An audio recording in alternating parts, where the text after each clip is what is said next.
ନବଧା ଭକ୍ତିର ଦ୍ୱିତୀୟ ମାର୍ଗ ହେଉଛି କୀର୍ତ୍ତନ। କୀର୍ତ୍ତନ କରାଯାଏ ଭଗବାନଙ୍କର ନାମକୁ ଉଚ୍ଚ ସ୍ୱରରେ ଗାନ କରିବାକୁ କୀର୍ତ୍ତନ କୁହାଯାଏ।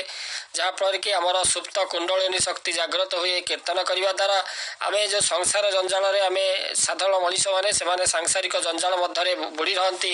ଯାହାଫଳରେ କି ଈଶ୍ୱରଙ୍କୁ ଡାକିବା ପାଇଁ ସେମାନଙ୍କୁ ସମୟ ମିଳେ ନାହିଁ, ମନ ଏକାଗ୍ରତା ହୁଏ ନାହିଁ। ଯଦି ଉଚ୍ଚ ସ୍ୱରରେ ଭଗବାନଙ୍କର ନାମକୁ ତାଙ୍କର ଗୁଣକୁ ଯଦି କୀର୍ତ୍ତନ କରାଯାଏ ତାହେଲେ କ'ଣ ହୁଏ ନା ମନ ଏକାଗ୍ର ହୁଏ ଏବଂ କୀର୍ତ୍ତନରେ ମନ ଲାଗିପାରେ। ତେଣୁ କୀର୍ତ୍ତନର ଯେ କେବଳ ଆଧ୍ୟାତ୍ମିକ ମହତ୍ତ୍ୱ ରହିଛି ତାହା ନୁହେଁ, ବୈଜ୍ଞାନିକ ଦୃଷ୍ଟିକୋଣରୁ ମଧ୍ୟ ତାହା ଏକ ମହତ୍ତ୍ୱପୂର୍ଣ୍ଣ। ପାଶ୍ଚାତ୍ୟ ଦେଶରେ କୀର୍ତ୍ତନର ପ୍ରଭାବ ଉପରେ ଗବେଷଣା ମଧ୍ୟ କରାଯାଉଛି ଏବଂ ଗବେଷଣାରୁ ଜଣାଯାଇଛି ଯେ ଚିକିତ୍ସା କ୍ଷେତ୍ରରେ କୀର୍ତ୍ତନକୁ ଉପଯୋଗ କରାଯାଇପାରିବ। କାରଣ କୀର୍ତ୍ତନର ଧ୍ୱନି ପ୍ରଭାବରେ ଆମ ମନରୁ ନକାରାତ୍ମକ ବିଚାର ନଷ୍ଟ ହୋଇଯାଇଥାଏ। ବାରମ୍ବାର ଗୋଟିଏ ମନ୍ତ୍ର ନାମ ବା ପଦର ଉଚ୍ଚାରଣ ଦ୍ୱାରା ଏହା ଆମର ଯେଉଁ ବ୍ରେନ୍ ୱେଭ୍ରେ ସମତାଳ ଆଣି ମନକୁ ଧ୍ୟାନସ୍ଥ କରିବାରେ ସହାୟକ ହୋଇଥାଏ ଏବଂ ଏହା ଦ୍ୱାରା ମାନସିକ ଅବସାଦ ଦୂର ହୋଇପାରେ ଏବଂ କୀର୍ତ୍ତନ ଆମର ଶାରୀରିକ ସ୍ଥାଣୁତାକୁ ମଧ୍ୟ ଦୂର କରିବାରେ ମଧ୍ୟ ସେ ସହାୟକ ହୋଇଥାଏ। ତେଣୁ ଆମର ଯଦି ଦେଖିବା ଆମର କୀର୍ତ୍ତନ ତ ସବୁ ସମୟରେ କରିହେବ। ବିଶେଷ କରି ଯେଉଁ ଧର୍ମ ମାସ ଯେ କି କାର୍ତ୍ତିକ ମାସରେ ତ ଅନେକ ଯେଉଁ କୀର୍ତ୍ତନ ପ୍ରାୟ ଅନୁଷ୍ଠିତ ହୁଏ। ଯେଉଁ ଶ୍ରେଷ୍ଠ ମାସମାନଙ୍କ ମଧ୍ୟରେ ଯେଉଁ କାର୍ତ୍ତିକକୁ ଶ୍ରେଷ୍ଠ ମାସ ଧର୍ମ ମାସ କୁହାଯାଉଛି ଏବଂ ସମସ୍ତ ଦେବଦେବୀ ସେ ଯେଉଁ କାର୍ତ୍ତିକ ମାସରେ ପୃଥିବୀ ପୃଷ୍ଠରେ ଭ୍ରମଣ କରିଥାନ୍ତି।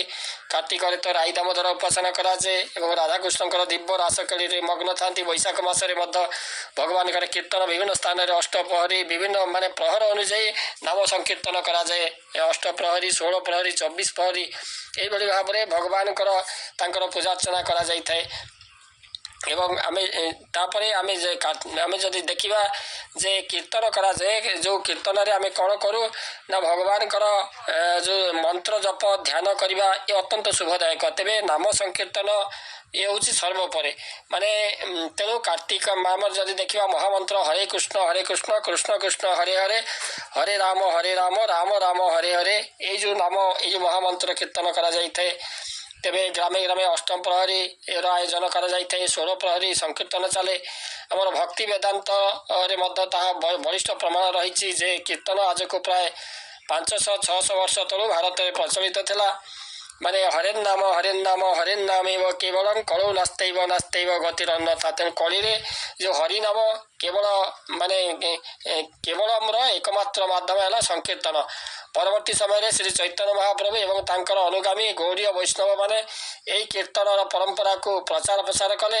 ପରବର୍ତ୍ତୀ ସମୟରେ ଇସ୍କନର ପ୍ରତିଷ୍ଠାତା ଶ୍ରୀ ପ୍ରଭୁପଦ ମହାରାଜ ସେ ସାରା ବିଶ୍ୱକୁ ଭକ୍ତି ଯୋଗରେ ବାନ୍ଧି ରଖିବା ପାଇଁ ଏଇ ଯେଉଁ ସଂକୀର୍ତ୍ତନକୁ ଏ ଯେଉଁ ହରେ କୃଷ୍ଣ ମହାମନ୍ତ୍ର ସେ ସଂକୀର୍ତ୍ତନକୁ ନିଜର ଆୟୁଧ ଭାବରେ ସେ ବ୍ୟବହାର କଲେ ଏବଂ ଆର୍ତ୍ତତାରଙ୍କ ସହ ଭକ୍ତଙ୍କର ଆକୁଳ ପ୍ରାଣକୁ ସଂଯୋଗ କରିବାର ମାର୍ଗ ହେଉଛି କୀର୍ତ୍ତନ। ଶ୍ରୀମଦ୍ ଭାଗବତରେ ଅର୍ଜୁନ ଭଗବାନ ଶ୍ରୀକୃଷ୍ଣଙ୍କୁ ପଚାରିଛନ୍ତି ଯେ ଯୋଗ ଏବଂ ଧ୍ୟାନ ସବୁ ଲୋକଙ୍କ ଲାଗି କାଠିକର ପାଠ ନୁହେଁ କି? ସେତେବେଳେ ଭଗବାନ ଶ୍ରୀକୃଷ୍ଣ କହିଛନ୍ତି ବିଶ୍ୱର ଶ୍ରେଷ୍ଠ ସାଧକଗଣ ତାଙ୍କର ନାମ ଜପ ବା ସଂକୀର୍ତ୍ତନ ଦ୍ୱାରା ହିଁ ତାଙ୍କ ସହ ସଂଯୋଗ ସ୍ଥାପନ କରିଥାନ୍ତି। ନବଧା ଭକ୍ତି ମଧ୍ୟରେ କୀର୍ତ୍ତନ ଅନ୍ୟତମ। କେବଳ ହିନ୍ଦୁ ଧର୍ମରେ ନୁହେଁ, ଅନ୍ୟ ଧର୍ମରେ ମଧ୍ୟ ଈଶ୍ୱରଙ୍କର ନାମ ଜପକୁ ଉପାସନାର ଶ୍ରେଷ୍ଠ ତଥା ସହଜ ବା ସରଳ ମାର୍ଗ ଭାବରେ ତାକୁ ମଧ୍ୟ ଗ୍ରହଣ କରାଯାଇଛି। ଏବଂ ଆମର ଦିନ ଥିଲା କେବଳ ଯେଉଁ କାର୍ତ୍ତିକ ମାସରେ ଯେଉଁ କୀର୍ତ୍ତନ କରାଯାଉଥିଲା ଏବଂ ଗୌଡ଼ୀୟ ଝାଞ୍ଜ ଗିନି ବାଦନ ଏବଂ ଗୌଡ଼ୀୟ ବୈଷ୍ଣବମାନଙ୍କର ଯେଉଁ ନାମ ସଂକୀର୍ତ୍ତନ ଧ୍ୱନି ଖୁବ୍ ଦୂରରୁ ତାହା ଶୁଭୁଥିଲା ଏବଂ ତାପରେ ଧୀରେ ଧୀରେ ଏହା ଅଧିକ ପ୍ରଚାର ପ୍ରସାର ଲାଭ କଲା। ଏବଂ ଆଜି ମଧ୍ୟ ପୁରୀରେ ଯଦି ଦେଖିବେ ସେ ପୁରୁଣା ରାସ୍ତା ଦେଇ ଶୁଣିବାକୁ ମିଳେ ବୈଷ୍ଣବ ଧର୍ମୀ ଏବଂ ସେମାନଙ୍କର ଯେଉଁ ରାଧେ ଗୋବିନ୍ଦ ଭଜ ନନ୍ଦ ନନ୍ଦନ ବଂଶୀ ବଦନ ବୃନ୍ଦାବନ ଚନ୍ଦ୍ର ଭଜ ଏହିଭଳି ମଧ୍ୟ କୀର୍ତ୍ତନ କରନ୍ତି।